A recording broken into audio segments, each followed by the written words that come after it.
past few years, Samsung's Galaxy Z Fold line has been the undisputed champion of big foldable phones.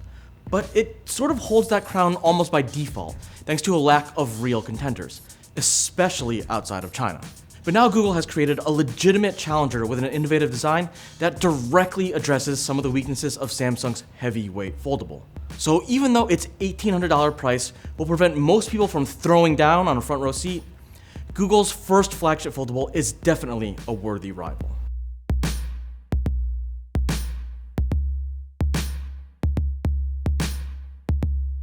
Okay, enough with all the boxing metaphors. Let's talk about what we're really dealing with here. The Pixel Fold features a 5.8-inch exterior screen that opens up to reveal a 7.6-inch interior display, both of which are 120Hz OLEDs. Now, on paper, that sounds very similar to what Samsung offers on the Z Fold 4. But this time, Google has played around with the phone's build and dimensions to create what might be the best showcase of the company's design chops to date. Instead of something like Samsung's skinnier baton-like design, Google chose a wider 17.4:9 aspect ratio for the Pixel Fold's exterior display, resulting in a device that's shaped more like a passport. The benefit of this is that you don't need to switch to that bigger interior screen quite as often. And while this might seem like a minor tweak, it makes a huge difference. The Z Fold 4's cover display is so skinny that typing feels cramped. It's only really usable for basic things like looking up directions or checking notifications. But on the Pixel Fold, everything just kind of works. The outside screen is small enough that even someone for me with medium-sized hands doesn't have trouble reaching the corners of the screen, but it's still big enough that apps look and behave normally. And because you don't have to open the device up as much, the battery can actually last a little bit longer. Perhaps more importantly, Google has done some nifty things with the Pixel Fold's hinge and chassis so that there's essentially no gap between the phone's halves, while still being extremely thin. It measures less than 6mm thick, or around 12.1mm when closed. So despite being a touch heavier than the Z Fold 4, it feels like the more balanced device. So unless your jeans are painted on, you shouldn't have much trouble fitting the Pixel Fold in a pocket. And, unlike so many other flexible phones, the Pixel Fold has an IPX8 rating for water resistance, so you don't need to fear an accidental splash or submersion. Now, this all brings me to something that I've wanted to do for a little while now, and that's play a game I like to call Will It Wobble? So here we have the iPhone 14 Plus, my personal Galaxy Z Fold 4, and the Google Pixel Fold. So let's give them a jab and see how they do. Okay, that clearly wobbles. And that one too. But when you get to the Pixel, I'm gonna say no, that's super solid. There you have it, our first inaugural game of Will It Wobble? As you can see, when it's not in a case, both the iPhone 14 Plus and the Z Fold never truly rest flat on a table. But on the Pixel Fold, Google came up with a slick new camera module that accommodates a 5x optical zoom without mucking up the rest of the phone's design. And it's little touches like this that really show how much thought went into the Pixel Fold, instead of simply iterating on what's already out there. Now that we've talked about the exterior screen, it's time to move inside. Now, one side effect of having a wider screen on the outside is that when you open up the Pixel Fold, you get more of a landscape orientation that makes it a great video watching device. After picking a video on the outside screen, you can just unfold it, expand the video, and voila, no need to rotate. Instead of going for a completely borderless design like you see on a lot of traditional phones, Google gave the Pixel Fold slightly larger love handles. That means there's no need for a low-res, under-display selfie camera like you get on the Z Fold 4. There's actually room for a big 8-megapixel camera in the top right corner. And then that extra space around the hinge on both the top and the bottom lets you hold the Pixel Fold kind of like a paperback book, which is really satisfying when you're using it as an e-reader. So now it's about time I mention the elephant in the room. Yes, there's a crease. You can feel it with your fingers, and depending on the angle, you can see it too. But I think Google has really minimized how distracting it is. That said, I've been using a foldable phone as my daily driver for the last 3 years, so I understand if you don't feel the same. Of course, we can't talk about the display without mentioning some of the tweaks Google has made to apps and UI. Similar to the Z Fold 4, Google created a taskbar for the Pixel Fold, except this one is a bit more transient. When you're looking at the home screen, you still get your standard row of icons along the bottom. But when you're in an app, you can swipe up to see the taskbar, and from there you can easily drag an icon to open it up in multi-window mode.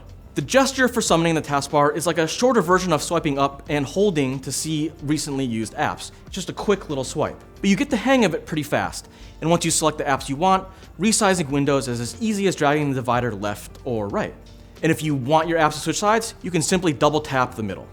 The idea is for the taskbar to appear when you need it, and to just get out of your way when you don't. And when you combine that with the app suggestion feature in Android, which are those little apps that have the ring around the icon, it makes for a really simple but effective way of multitasking. Alternatively, you can also use the Pixel Fold's dual displays to do stuff like take selfies using the phone's high-res rear cameras. But since we've seen that before on rivals like the Z Fold and the Razr Plus, we're not going to spend too much time on that here. Unfortunately, one of the Pixel Fold's coolest new features, dual screen interpreter mode, also isn't available yet, as it's based on features in Android 14, which won't be out until sometime in the fall. Still, Google says that over 50 first-party apps have already been optimized for use on devices, including the Pixel Fold. Some of the enhancements we've gotten a taste of before, like tabletop mode in YouTube. But there are a number of other refined examples, including those from third parties like WhatsApp, where you can easily share images from Google Photos just by dragging and dropping. With this much screen to work with, you really do feel empowered when switching from the outside to the interior display. And after playing games like Asphalt 9 that support adaptive resolutions, I'm really hoping more developers get on board.